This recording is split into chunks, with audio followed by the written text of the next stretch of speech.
Interview ஆரம்பித்து முடிக்கிற வரைக்கும் 100 முறை சார் சார் சார் சார் சார்னு சொன்னார். ஸோ தயவு செஞ்சு சார்னு சொல்லாதீங்க சார், அப்படி கிடையாது சார்.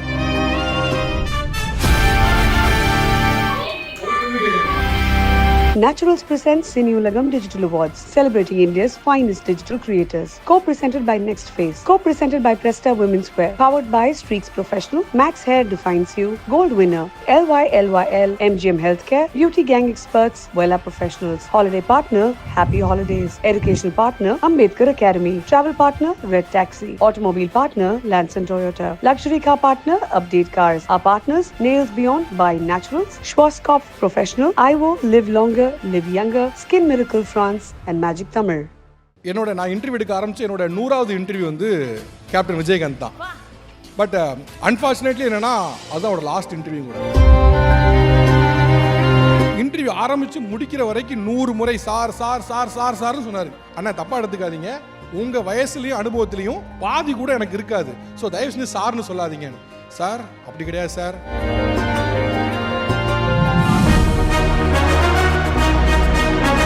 போதும்பா, நானும் எவ்வளோ முயற்சி பண்ணிட்டேன், நீங்களும் பண்ணிட்டீங்க, விட்டுட்டு போயிடலாம் அப்படிங்கிற எண்ணம் ஒரு துளி கூட உங்கள் மனதில் எழுந்ததே இல்லையா?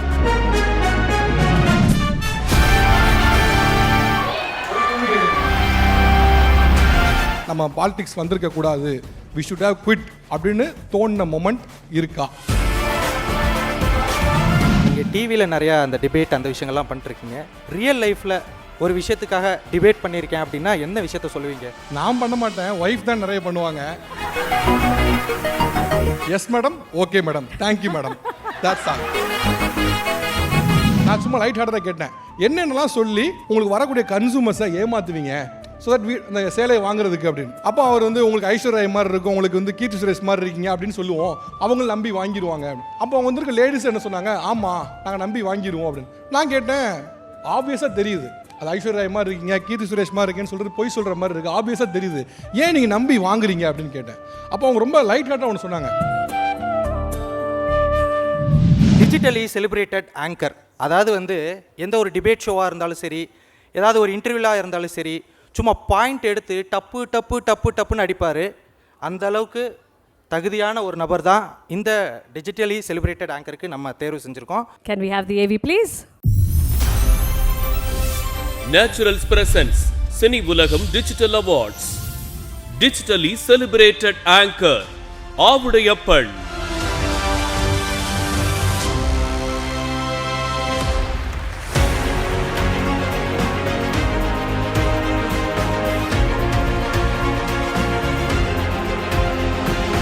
Ladies and gentlemen, put your hands together for our digitally celebrated anchor Avudayappan அவர்கள். ஒரு பெரிய பெரிய கைதட்டலோட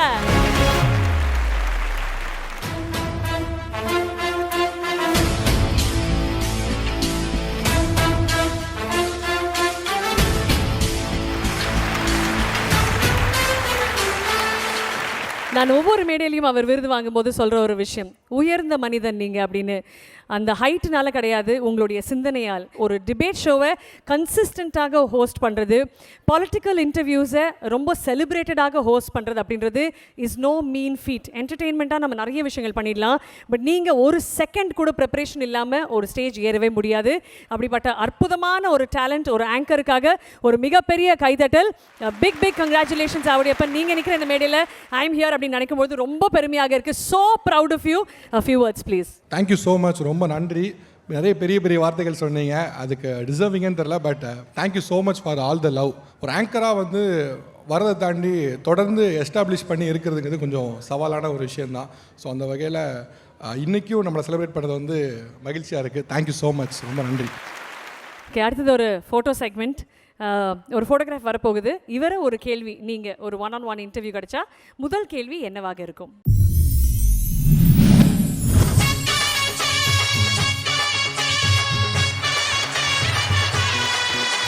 ஆக்சுவலாக இவரோட ஒரு ஸ்பெஷல் மூமெண்ட் எனக்கு இருக்குது. நான் இன்டர்வியூ எடுக்க ஆரம்பித்து என்னோட 100வது இன்டர்வியூ வந்து கேப்டன் விஜயகாந்த் தான். பட் அன்ஃபார்ச்சுனேட்லி என்னென்னா அதுதான் அவரோட லாஸ்ட் இன்டர்வியூ கூட. அதுக்கப்புறம் அவர் இன்டர்வியூ கொடுக்கல, மீடியா ப்ரெசன்ஸ்க்கே வரல. எல்லாருமே ஒரு மீடியா பர்சனாக அவரை பார்த்தது வந்து நான் தான் லாஸ்ட்டாக அவரை பார்த்தேன். ஒரு வகையில் என்னென்னா நான் அவர் இன்டர்வியூ பண்ணிட்டேங்கிற ஒரு பெருமை இருந்தால் கூட லாஸ்ட் இன்டர்வியூங்கிறது எனக்கு கொஞ்சம் ஒரு பெயின்ஃபுல்லாக இருக்க விடுது. இவரை மாதிரி இன்னொருத்தர் இன்னொரு பொலிட்டிஷியனை நீங்கள் பார்க்கவே முடியாது. அதை நான் வந்து எந்த ஸ்டேஜ்னாலும் சொல்ல முடியும். இவரை மாதிரி ஒரு பொலிட்டிஷியனை நீங்கள் இன்னொரு முறை இப்படி ஒரு உள்ளத்தை நீங்கள் எங்கேயுமே பார்க்க முடியாது. சச்ச சாம் இவரை நான் மீட் பண்ணப்போ இன்டர்வியூக்கு அப்போ அதுக்கு முன்னால் இந்த நம்ம டிவிஸ்லாம் பார்த்தீங்க அப்படின்னா ஒரு கோவப்பட்டு திட்டுறது ஏசுறது இந்த வீடியோஸ்லாம் பார்த்துட்டு போனப்போ என் மனசில் என்ன இருந்துச்சு அப்படின்னா, நான் ஸ்டார்ட் பண்ண டைமு பயந்துட்டு தான் பண்ணேன். ஏதாவது ஒரு கேள்வி கேட்டால் டக்குன்னு நம்மளை திட்டிடுவாரோ, ஏதாவது கை வாங்கிடுவாரோ, இப்படிலாம் பயந்தேன் நான். ஆனால் இன்டர்வியூ ஆரம்பித்து முடிக்கிற வரைக்கும் 100 முறை சார் சார் சார் சார் சார்னு சொன்னார். ஒரு கட்டத்துக்கு மேலே நிறைய சொல்கிறாருன்னு சொல்லி, அண்ணா தப்பாக எடுத்துக்காதீங்க, உங்கள் வயசுலேயும் அனுபவத்துலேயும் பாதி கூட எனக்கு இருக்காது, ஸோ தயவு செஞ்சு சார்னு சொல்லாதீங்கன்னு. சார் அப்படி கிடையாது சார், நீங்கள் ஒரு வேலையில் இருக்கீங்க சார், உங்கள் வேலைக்குன்னு ஒரு மரியாதை இருக்குது சார், பத்திரிக்கையாளர் சார், அந்த மரியாதை சார்னார். அப்போ தான் எனக்கு வந்து அப்போ அவர் மேலே இருக்கக்கூடிய ராங்கான இமேஜ்லாம் இருக்குல்ல, அதெல்லாம் எனக்கு வந்து தவிடுபடி ஆயிடுச்சு. ஸோ ஹீஸ் சச் அ சாம்னு சொல்லுவேன் நான். பியூட்டிஃபுல். அடுத்த பிக்சர். அண்ணன் சீமான் வந்து எங்கே பார்த்தாலுமே வந்து, அதாவது இப்போ நம்ம வெளியில் பார்க்கும்போது ஓகே இப்படி பேசுவோம் அப்படி பேசலாம் கிடையாது. அவர் மனதில் என்ன இருக்கோ, இங்கே வாப்பா என்னப்பா கவனிக்காமல் போகிறேன் அப்படின்னு அந்த அளவுக்கான ஒரு பாசமான ஒரு அண்ணன் சொல்லலாம். அவர்கிட்ட ஒரு கேள்வி கேட்கணுமா? ஆமாம், அவர் ஒரு கேள்வி கேட்கணும். ஓகே, கிட்டத்தட்ட கட்சி ஆரம்பித்து பல ஆண்டுகள் ஆயிடுச்சு. ஒவ்வொரு முறையும் நிற்கணும் ஜெயிக்கணும் அப்படின்னு தான் வரீங்க. ஆனால் ஒவ்வொரு முறையும் மக்கள் தோல்வியே கொடுத்துட்ருக்காங்க. ஒரு முறையாவது போதும்பா, நானும் எவ்வளோ முயற்சி பண்ணிட்டேன், நீங்களும் பண்ணிட்டீங்க, விட்டுட்டு போயிடலாம் அப்படிங்கிற எண்ணம் ஒரு துளி கூட உங்கள் மனதில் எழுந்ததே இல்லையா? ஓகே சீமான் அண்ணா, அதுக்கான பதிலுக்கு நாங்கள் வெயிட் பண்ணிக்கிட்டு இருக்கோம். அடுத்த கேள்வி. ஒரு முறை முதலமைச்சராக இருந்தாச்சு, தற்போது எதிர்க்கட்சி தலைவராக இருக்கிறீங்க, அடுத்து முதலமைச்சருக்காக முயற்சி பண்ணுறீங்க. முதலமைச்சராக இருந்து எதிர்க்கட்சியாக மாறி இருக்கீங்க. ஏதோ ஒன்று முக்கியமாக ஆட்சி மாறுறதுக்கு ஒரு காரணமாக இருந்திருக்கும். அந்த ஒன்று கூட்டணியா இல்லை வேற ஏதாவது? Okay, next question. அம்மா,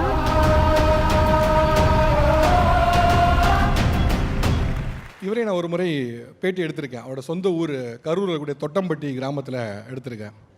கட்சி பதவி இன்னைக்கு இல்லை, அவர் கட்சி மாநில தலைவராக இருந்தார், இப்போது இல்லை. ஒருவேளை நம்ம ஏதோ ஒன்று பண்ணது இன்னைக்கு தேதிக்கு ரசிக்கப்படலையோ அப்படின்னு நீங்கள் என்னைக்காவது ஃபீல் பண்ணியிருக்கீங்களா? நிறைய பண்ணியிருக்காரு, இதில் ஒன்று வந்து ரசிக்கப்படாமல் போயிடுச்சு, அதனால தான் நம்ம வந்து இந்த போஸ்டிங்கில் இல்லையோ அப்படின்னு என்னைக்காவது தோணியிருக்கா? Okay, next one. இந்த ஃபோட்டோக்கு தான் நான் வெயிட் பண்ணிட்டு இருந்தேன் ரொம்ப நேரமா. இவர்கிட்ட நீங்கள் ஒரு கேள்வி இல்லை, எத்தனை கேள்வி வேணால் கேட்கலாம். ஒரு கேள்வி கேட்கணுமா? இல்லை, ஒரு கேள்வி இல்லை, உங்களுக்கு தோன்ற கேள்வியெல்லாம் கேட்கலாம். அஃப்கோர்ஸ் சொன்ன மாதிரி இன்னைக்கு தமிழ் ஃபிலிம் இண்டஸ்ட்ரியில் டாப் ஹீரோவில் ஒருத்தர்.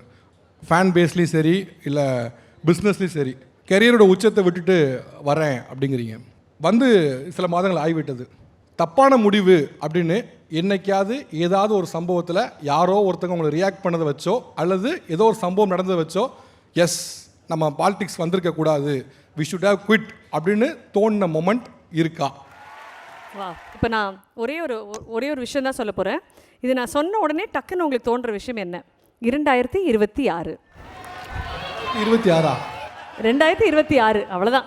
Happy new year. அது மட்டும் தான் தோணுதா? அது மட்டும் தான் தோணுது. எல்லாரும் டிவிக்கேன்னு கத்திட்டு இருக்காங்க, ஏதாவது பதில் சொல்ல விரும்புறீங்களா? நான் எப்பயுமே சொல்கிறது உண்டு, ஒரு ஸ்டேஜில் இருக்கவங்க நம்ம எதை வேணால் சிம்பிளாக சொல்லலாம், அடுத்து இவங்க தான் வராங்க அவங்க தான் வராங்கன்னு. நான் ஏன் யூஸ்வலாக அது மாதிரி கமிட் பண்ண மாட்டேன்னா, சில விஷயம் வந்து பார்த்தீங்க அப்படின்னா மாறுறதுக்கு கொஞ்சம் டைம் எடுக்கும். ஆனால் பாலிடிக்ஸ் மட்டும் பார்த்தீங்கன்னா நிமிஷத்துக்கு நிமிஷம் நேரத்துக்கு நேரம் மாறிக்கிட்டே இருக்கும். இப்போ நீங்கள் இன்ஃபேக்ட் ஏதாவது ஒன்று சொல்லிட்டு போயிடலாம், ஆனால் அதுதான் நடக்குமானா யாருக்குமே தெரியாது. இன்ஃபேக்ட் எல்லாரும் சொல்கிறது, அவர் கிட்டத்தட்ட வந்து எல்லாரும் அவங்கவுங்க கணிப்பை ஒரு கேஷியத்தை சொல்கிறாங்களே தவிர யாராலையும் உறுதியாக சொல்ல முடியாது. இன்ஃபேக்ட் 2026 முதலமைச்சர் போட்டியாளராக இருக்கக்கூடிய எல்லாருக்குமே கூட வெளில வந்து 234 தொகுதி நாங்கள் தான் ஜெயிப்பேன்னு சொல்லலாம். மனதுக்குள்ளே 234 கேட்டால் இல்லை, அவங்களுக்கும் தெரியும் என்ன பிரச்சனைன்னு. ஸோ அதனால் ஒரு 2 இயர்லி எலெக்ஷன்ஸில் ரொம்ப தூரம் இருக்குது. ஸோ அதுக்கு நடுவில் 2026 அப்படின்னு சொல்லி பேசுறது 2 இயர்லி நினைக்கிறேன். இப்போதைக்கு 2026னா ஹாப்பி நியூ இயர் மட்டும் சொல்லுவோம் அப்படின்னு சொல்லிட்டாரு. இப்போ வந்து தமிழா அப்படின்ற ஒரு ரொம்ப ரொம்ப முக்கியமான சமுதாயம் சார்ந்த ஒரு நிகழ்ச்சியோடைய முகமாக இருக்கீங்க, குரலாக இருக்கீங்க.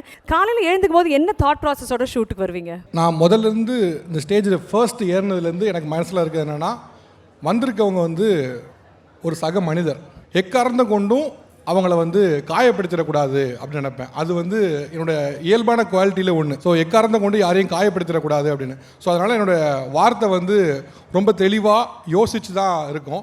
அவ்வளோ சீக்கிரமாக ஒரு வார்த்தையை நான் விட்டுற மாட்டேன். பாரதியோட ஒரு வரி உண்டு, உள்ளத்தின் ஒளி உண்டாயின் வாழ்க்கையில் ஒளி உண்டு அப்படின்னு. உங்கள் உள்ளத்தில் யாரையும் காயப்படுத்துகிறோங்கிற நோக்கம் எண்ணம் எதுவும் இல்லாமல் இருந்தால் ஆட்டோமேட்டிக்காக வார்த்தையும் அதுக்கேற்ற மாதிரி தான் விழும். நீங்கள் அதில் தப்பாக இருந்தீங்கன்னா வார்த்தை மாறிடும். ஸோ அதனால தான் நிறைய பேர் கேட்பாங்க, இதே கேள்வியை கூட நான் கேட்டிருக்கேன், ஆனால் அது கொஞ்சம் ஒரு மாதிரி அவங்க முகம் சுழிச்சிட்டாங்க, ஆனால் நீ கேட்கும்போது அது செய்யலையேன்னு. அது அவங்களுக்கும் எனக்குமான எந்த பாண்டிங்கோ ரேப்போவெல்லாம் இல்லை. ஃபர்ஸ்ட் டைம் கூட இருக்கலாம், ஆனால் அவங்களால மனசுனால ரீட் பண்ண முடியும், இவன் வந்து நம்மளை ஹர்ட் பண்ணுறானா இல்லை இவனுக்கு உண்மையிலே வேற ஒரு இன்டென்ஷன் இருக்குது, அந்த இன்டென்ஷனோட தான் அந்த கேள்வியை போடுறானாங்கிறத கண்டுபிடிக்க முடியும். ஸோ எதிரில் இருக்கவங்க நம்மளை வந்து இவன் நம்மளை ஹர்ட் பண்ண மாட்டான், நம்மளை அவமானப்படுத்த மாட்டான்னு நினைக்கப்போ ஆட்டோமேட்டிக்காக அவங்களும் ஓப்பன் அப் ஆவாங்க, அவங்களும் நம்ம கூட ஜெல்லாக ஆரம்பிப்பாங்க. ஐ திங்க் என் இன்டென்ஷன் கரெக்டாக இருக்குது, ஸோ எல்லாம் கரெக்டாக வருதுன்னு நினைக்கிறேன். நீங்கள் டிவியில் நிறையா அந்த டிபேட் அந்த விஷயங்கள்லாம் பண்ணிட்டுருக்கீங்க. ரியல் லைஃப்பில் ஒரு விஷயத்துக்காக டிபேட் பண்ணியிருக்கேன் அப்படின்னா என்ன விஷயத்த சொல்லுவீங்க? வீட்லையா? வீட்டில் தான் வேறங்க. நான் பண்ண மாட்டேன், ஒய்ஃப் தான் நிறைய பண்ணுவாங்க. அது எல்லார் வீட்லேயும் நடக்கிறது தான் ப்ரோ. நான் வீட்டில் போனால் என் குரல் கேட்கவே செய்யாது. நான் வீட்டில் இருக்கேனான்னு பக்கத்து வீட்டில் இருக்கவங்க கூட தெரியாது. ஏன்னா என் குரல் எதுவுமே கேட்குது, ஒய்ஃப் குரல் மட்டும் தான் கேட்கும், என் பொண்ணு குரல் கேட்கும். என் வாய்ஸ் துளி அளவு கூட வராது. வீட்டில் பேசவே மாட்டேன், அமைதியாக இருந்தால் பிரச்சனை தீர்ந்துருச்சு. ஸோ அதனால் நான் டிபேட் பண்ண மாட்டேன். வீட்டில் ஒய்ஃபுக்கு எனக்கும் நிறைய டிபேட் வரும். அந்த வேலை செய்யலை, காலைல சீக்கிரம் இருந்துச்சு, நான் லேட்டாக இருந்துக்கிறேன், இதெல்லாம் வழக்கமாக எல்லார் வீட்லையும் இருக்கிறது போல் இருக்கும். அதை சொன்ன மறந்துட்ட பார்த்தியா, இவன்கிட்ட பேச சொன்ன மறந்துட்ட பார்த்தியா, அது இருக்கும். நான் டிபேட்டுக்குள்ளே இறங்க மாட்டேன். Yes madam, okay madam, thank you madam, that's all. Very nice. மறக்க முடியாத ஒரு கான்வர்சேஷன் இல்லை ஒரு இன்டர்வியூ இல்லை ஒரு டிபேட் டாபிக்னா எதை சொல்வீங்க? தமிழால் மறக்க முடியாத ஒரு நிகழ்ச்சி வந்து இன்னமும் எனக்கு இருந்துக்கிட்டே இருக்குது. ஒரு முறை வந்து தாத்தா பாட்டிகள் விசஸ் அவங்களுடைய பேரன் பேத்திகள் வச்சு பண்ணோம். அப்போது ஒரு பொண்ணு வந்து நீங்கள் எந்த ஒரு விஷயத்த உங்கள் தாத்தா விடணும்னு நினைக்கிறீங்க அப்படின்னு கேட்டப்போ அந்த பொண்ணு வந்து எங்கள் தாத்தா சிகரெட் பிடிக்க பழக்கத்தை விடணும் அப்படின்னு சொன்னாங்க. ஃபஸ்ட்டு சொன்னப்போ எல்லாருக்கும் இருக்க ஹேபிட்டை சொல்கிறது மாதிரி தான் தோணுச்சு. அப்புறம் அந்த பொண்ணு தாத்தா பக்கத்தில் வந்து பேசும்போது அந்த பொண்ணு ரொம்ப டக்குன்னு எமோஷன் ஆகி பயங்கரமாக அழ ஆரம்பிச்சிருச்சு. தாத்தாவுமே பயங்கரமாக அழுதுட்டாங்க.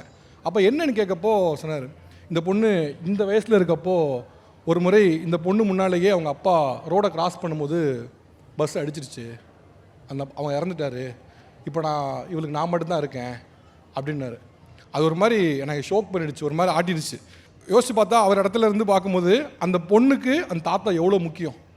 அவர் சிகரெட்டுனால உயிர் போய் இன்னொரு உயிரை நான் இழந்துடக்கூடாதுன்னு சொன்ன அந்த ஒரு மொமெண்ட் வந்து அப்படியே ஷோக் பண்ணிடுச்சு. அப்போ எனக்கு தெரிஞ்ச யாராவது சிகரெட் பிடிக்கிறவங்க இருந்தாங்கன்னா சொல்லுவேன், நான் ஒரு உயிர் இருந்தால் தான் இன்னொரு உயிர் இருக்குன்னு நினைக்கிற அவசியம் இல்லை. நீ சிகரெட் பிடிக்கிறது எவ்வளோ பேரை எவ்வளோ மனசில் காயப்படுத்திக்கிட்டே இருக்கும். தயவு செஞ்சு இந்த வீடியோ பாரு. நான் அந்த வீடியோவை கட் பண்ணி நிறைய பேருக்கு அனுப்பியிருக்கேன். ஸோ அந்த வீடியோ அந்த இது வந்து எனக்கு இன்னும் ஷோக் பண்ணிட்டே இருக்குது. இன்னொரு முறை ஒரு லைட்டான மூமெண்ட் சொல்லணும் அப்படின்னா, நிறைய நேரங்களில் சொல்லுவாங்க, ஒரு முறை ஒரு எபிசோட் பண்ணோம். அதில் வந்து சேலை விற்கிற வியாபாரிகள் விசஸ் பெண்கள் இது ஒன்று பண்ணோம். அப்போ வந்து நான் சும்மா லைட் ஹார்ட்டாக கேட்டேன், என்னென்னலாம் சொல்லி உங்களுக்கு வரக்கூடிய கன்சூமர்ஸை ஏமாற்றுவீங்க ஸோ தட் அந்த சேலையை வாங்குறதுக்கு அப்படின்னு. அப்போ அவர் வந்து உங்களுக்கு ஐஸ்வர்யா மாதிரி இருக்கும், உங்களுக்கு வந்து கீர்த்தி சுரேஷ் மாதிரி இருக்கீங்க அப்படின்னு சொல்லுவோம், அவங்க நம்பி வாங்கிடுவாங்க அப்படின்னு.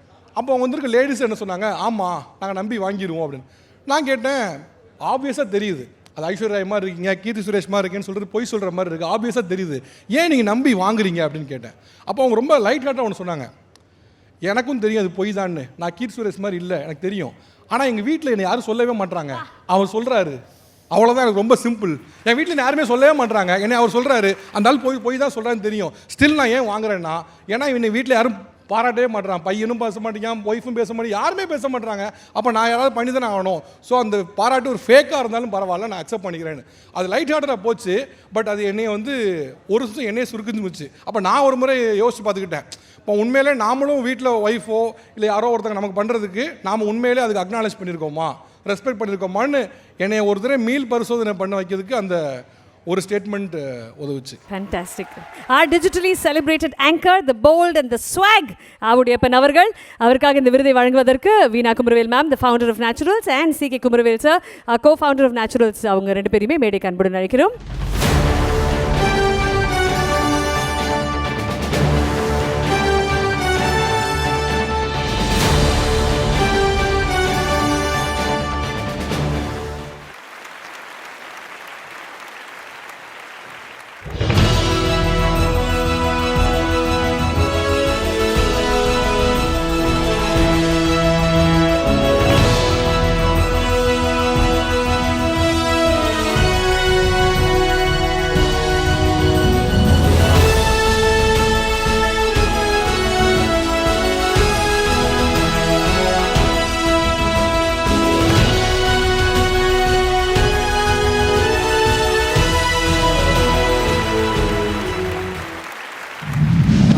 ஆக்சுவலாக ஒன் திங் வந்து குமரவேல் சார் பற்றி சொல்லணும். நான் வரும்போது பேசிகிட்டு இருந்தேன். நான் லைட்டும் கேமராவும் இல்லாமல் கூட ஈவெண்ட் பண்ணிடலாம். குமாரவேல் சார் இல்லாமல் ஈவெண்ட்டே பண்ண முடியாது. ஒன்று நேச்சுரல்ஸ் லோகோ இருக்கும், இல்லைனா சார் இருப்பாப்பில். அந்த அளவுக்கு வந்து இன்னும் சென்னையில் நீங்கள் வந்து ஒரு வாரத்தில் ஒரு 5 ஈவெண்ட் நடக்கு அப்படின்னா 4 ஈவெண்ட்டில் சார் இருப்பார், இல்லை சாரோட லோகோ இருக்கும். ஸோ அந்த அளவுக்கு அவர் கான்ட்ரிபியூஷன் மீடியா இண்டஸ்ட்ரிக்கு ரொம்ப பெருசு. Thank you so much sir. And சமீபத்தில் கூட அவருடைய ஒரு இன்டர்வியூ எடுத்தேன். அவருடைய எனர்ஜி, நான் ஒரு 5-10 வருஷத்துக்கு முன்னால் ஒரு இன்டர்வியூ எடுத்தேன். அப்போ பார்த்ததுக்கும் இப்போ பார்க்கறதுக்கும் இருக்குது அதே எனர்ஜி வந்து it's truly amazing sir. And one thing, business பண்ணக்கூடிய அனைத்து விமன் இருந்தாங்க அப்படின்னா அவங்களுக்கு குமரவேல் சார் மாதிரியான ஒரு ஹஸ்பண்ட், ஒரு சப்போர்ட்டிவான ஹஸ்பண்ட் இருந்துட்டாங்க அப்படின்னா அவங்க பிஸ்னஸ் சக்ஸஸ் தான். சேம் வைஸ் வெர்ஸா அதே போல் பிஸ்னஸ் பண்ணக்கூடிய ஹஸ்பண்ட்ஸுக்கும் வீணா அவர்கள் போல் ஒரு மனைவி சப்போர்ட்டிவாக இருந்துட்டாங்கன்னா தட் பிஸ்னஸ் இஸ் 100% மேசிவ் சக்ஸஸ்ன்னு சொல்லுவேன்னா. ஏன்னா one of the pioneer couple in business. Salon industry வந்து இட்ஸ் அ சேலஞ்சிங் ஒன். இத்தனை வருஷமாக எவ்வளோ வந்துட்டு போயிட்டாங்க, எவ்வளோ பிராண்ட்ஸ் வருது போகுது. அதுக்கு நடுவில் ஒரு பிராண்ட் நிலச்சி நிற்குதுன்னா அஃப்கோர்ஸ் உங்கள் டீமோட பெரிய ஹார்ட் ஒர்க் சார். தேங்க்யூ.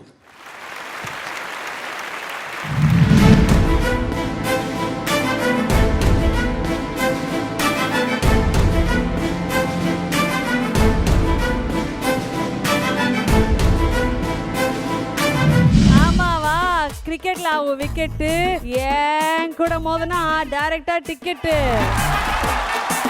ஆமாவா, ரசத்துல போடுவாங்க மெழுகு, நம்ம அச்சுமா தான் அழுகு. Naturals presents Cineulagam Digital Awards, celebrating India's finest digital creators. Co-presented by Next Phase. Co-presented by Presta Women's Wear. Powered by Streaks Professional. Max Hair Defines You. Gold winner.